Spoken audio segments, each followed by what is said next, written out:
वर्तमान बड़ खबर पड़ोशी घर पाखरे परिस्रा करिबारु युवकों को पिटी पिटी हत्या। सुंदरगढ़ जिले में घटी अभावन घटना। पड़ोशी घर निकटने परिस्रा करबा हेला काल। ए सामान्य कथार गड़ी मुंड जड़े युवकों को इटा बाड़ी रे पिटी पिटी हत्या करा जायछि। एभली अभावन घटना घटी सुंदरगढ़ जिला सदर थाना अंतर्गत रूपाबाहाल बनरीपड़ा गाँव में।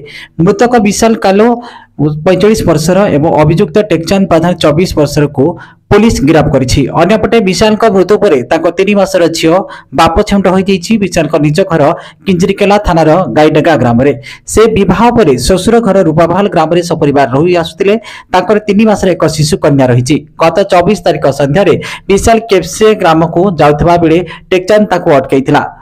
आम घर पाखे कहीं परिस्रा कलु कही गाड़ी गुलाज करथिला। याकु नै जुक्ति तर्क होइतिला।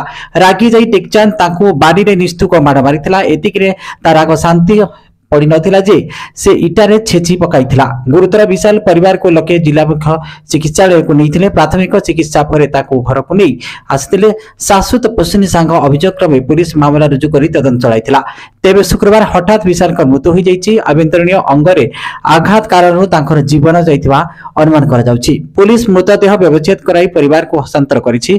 पुलिस साइंटिफिक टीम पहुंची नमूना संग्रह करिसेंति। आक्रमण रे व्यवहृत इटा बाड़ी जब्त करा जाइछि। अभियुक्त टेकचंद को संदेह कोर्ट चालान करा जाइथिला। जमीन नामंजूर हेबाकु ताकू विचार विभागीय हाजत को पठै दिया जाइछि।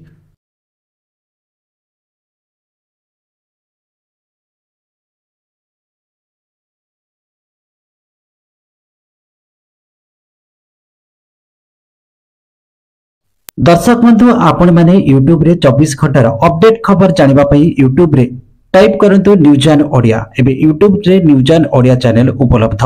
एतर उपभोग करंतु देखंतु जानतु 24 घंटार अपडेट खबर। जदि आपनको हमर खबर प्रसारण भल लागिला लाइक शेयर कमेंट सब्सक्राइब करंतु। पार्श्व रे थिबा नोटिफिकेशन बेल उपरे प्रेस करंतु।